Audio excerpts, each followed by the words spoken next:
Ingin menyasar segmen harga mid-range? Tecno menyiapkan lini Kamen terbaru dengan Tecno Kamen 20 Pro sebagai jagoan yang paling terjangkau di antara tiga varian berbeda. Meski begitu, ketiganya sama-sama memiliki keunggulan pada sektor desain dan kamera. Dibanderol 3 jutaan. Sebelumnya, eksistensi smartphone Tecno di Indonesia memang lebih banyak didominasi oleh opsi terjangkau seperti Tecno Spark Series yang bisa memberikan NFC di harga sejutaan maupun Tecno Pova Series untuk smartphone gaming terjangkau. Memang, ada juga seri flagship seperti Tecno Phantom 5 Fold, namun sayangnya tak kunjung hadir resmi. Tecno Kamen 20 Pro hadir, memberikan warna baru pada opsi yang tersedia resmi, tampil dalam desain yang dirancang khusus, serta membawa diferensiasi seperti layar OLED berkualitas dan sensor kamera RGB. Walaupun jadi yang paling murah dibandingkan kedua kakaknya, desain Tecno Kamen 20 Pro menjadi salah satu keunggulan tersendiri dan bisa melampaui sejumlah kompetitornya pada segmen harga yang sama. Ini adalah smartphone Tecno paling stylish yang pernah saya ulas. Memiliki kombinasi desain dan penggunaan material menarik. Memang, sisi samping dan belakang bodi tidak terbuat dari material premium seperti aluminium dan kaca. Namun Tecno hadirkan permukaan bertekstur kulit leci yang menarik dan menyerupai kaca. Pola garis pada bodi belakang Tecno Kamen 20 Pro juga sangat menarik. Dan dalam waktu yang bersamaan, tidak begitu mencolok. Terasa nyaman dalam genggaman, tidak licin, dan tidak membekas sidik jari. Tecno Kamen 20 Pro memiliki ketebalan 7,8 mm, sementara bobotnya ada di kisaran 190 gram sehingga terasa cukup solid. Overall, desain dekonstruksionis yang diusung oleh smartphone ini terlihat stylish dan berbeda. Bisa jadi salah satu penentu konsumen untuk membeli Tecno Kamen 20 series. Dari tampilan desain, layar Tecno Kamen 20 Pro juga patut diacungi jempol. Dibandingkan kompetitornya, ada banyak keunggulan yang ditawarkan. Pertama kali layar menyala, saya langsung mengapresiasi keempat sisi bezelnya yang dibuat seimbang dan sama-sama tipis. Dipasangkan bersama kamera punch hole, terlihat stylish dari sisi depan seperti sebuah flagship. Panel layar Tecno Kamen 20 Pro berukuran 6,67 inci, gunakan jenis AMOLED Full HD Plus dengan refresh rate maksimum 120 Hz dan bersifat adaptif. Mendukung gamut warna DCI-P3, 1920 Hz PWM, sertifikasi Widevine L1 untuk streaming kualitas HD dan proteksi dari cahaya biru lewat sertifikasi TO Fahrenheit. Saturasinya memanjakan mata, punya kontras tinggi dan cerah di luar ruangan. Hadir bersama in-display fingerprint sensor, dan Tecno Kamen 20 Pro sudah mendukung sensor tersebut dengan akurasi dan kecepatan yang optimal. Sedikit kekurangan ada pada always on display yang tidak bisa dibuat selalu aktif ya. Sama seperti smartphone Infinix.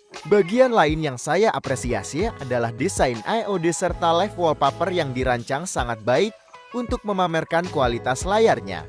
Secara seamless bergerak dari pertama kali kunci layar terbuka. Selain segi desain, kualitas kamera termasuk salah satu yang paling diunggulkan pada seri Tecno Kamen. Dari ketiga opsi Kamen 20 series yang hadir resmi, Tecno Kamen 20 Pro memang menjadi opsi yang paling murah. Bagaimana spesifikasi kameranya? Walau terlihat ada 3 sensor berbeda di dalam 2 lingkaran besar modul kamera belakang, sejatinya yang benar-benar fungsional hanya satu saja, yakni sensor utama 64 megapiksel dengan ukuran piksel 0,86, diafragma f/1.7, lensa 6P dan PDAF. Menariknya, sensor ini berjenis RGBW dibandingkan sensor RGB tradisional. Umumnya sensor RGBW mampu menangkap cahaya lebih baik untuk foto lebih jelas dan cerah. Sementara 2 sensor lainnya hanyalah 2 megapiksel depth dan ICAM di depan.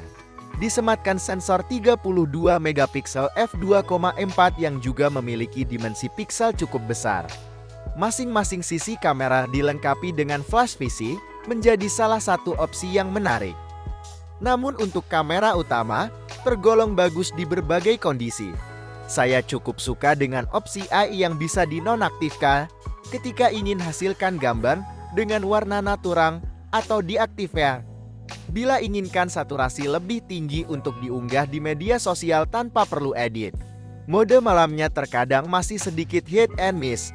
Dalam beberapa kondisi justru membuat skenario malam sedikit lebih gelap dengan kontras lebih tinggi, walaupun noise bisa menjadi turun. Namun foto tanpa mode malam masih tergolong baik dan cerah, selama tidak melakukan proses zoom in.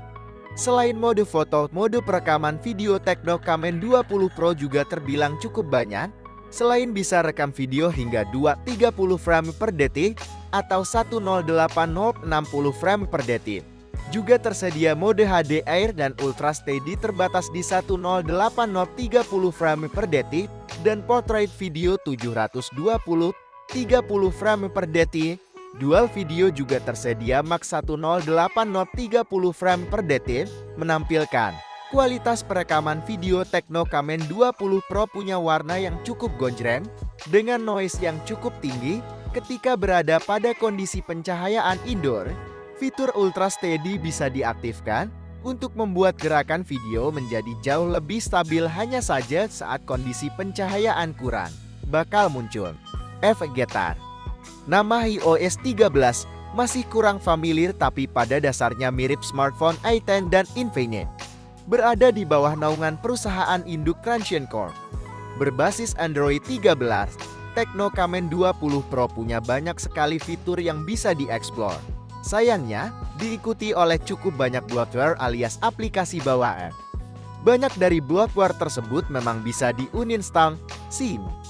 Bagaimana dengan kualitas audionya? Cukup lantang dan berkualitas lewat setup stereo masing-masing di sisi atas dan bawah perangkat. Ada sertifikasi HARS Audio by Qwerty dan Wireless.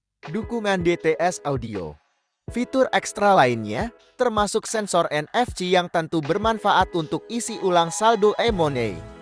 App Twin bisa menggandakan aplikasi media sosial favorit.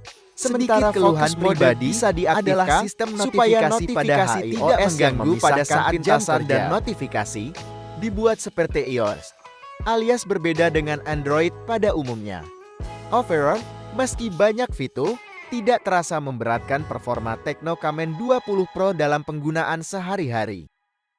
Tecno mempercayakan chipset 4G MediaTek yang bisa dibilang memiliki reputasi bagus dalam segmennya. Ya, Tecno Camon Pro ditenagai oleh chip MediaTek Helio G99 octa-core yang sudah gunakan fabrikasi 6 nanometer, memiliki frekuensi inti CPU tertinggi hingga 2 GHz.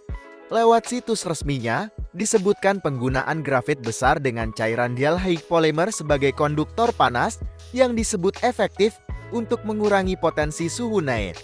Ada kapasitas RAM 8 GB yang bisa diekspansi hingga 16 GB lewat fitur memfusion, mengambil dari kapasitas penyimpanan. Klaim Tecno sendiri, smartphone 3 jutaan mereka satu ini bisa jalankan hingga 18 aplikasi secara lancar. Selama masa pengujian, Tecno Camon 20 Pro memang mampu berikan performa cukup memuaskan di kelasnya. Buat main game seperti PUBG Mobile dan Mobile Legends tentu bisa berjalan lancar dalam setting grafis high sekalipun. Sementara untuk Genshin Impact, tentu wajar bila masih ditemui beberapa frame drop. Suhu bodinya tergolong hangat. Dengan chipset berfabrikasi 6 nanometer, tentu Tecno Camon 20 Pro bisa bertahan hingga seharian penuh berkat kapasitas baterai 5000 mAh. Dengan screen on time kurang lebih 5 jam, saya baru perlu mengisi daya perangkat di keesokan paginya, tentu bila intensitas penggunaan lebih ringan. Kecepatan pengisian dayanya pun tergolong standar saja, sudah bukan yang paling kencang di 33 Watt. Lewat adaptor charger bawaan yang tersedia di dalam paket penjualan, baterai Tecno Camon 20 Pro dapat terisi penuh dalam kurun waktu kurang dari 1,5 jam. Tecno Camon 20 Pro juga didukung oleh sejumlah mode baterai tambahan yang mampu menambah masa pakai.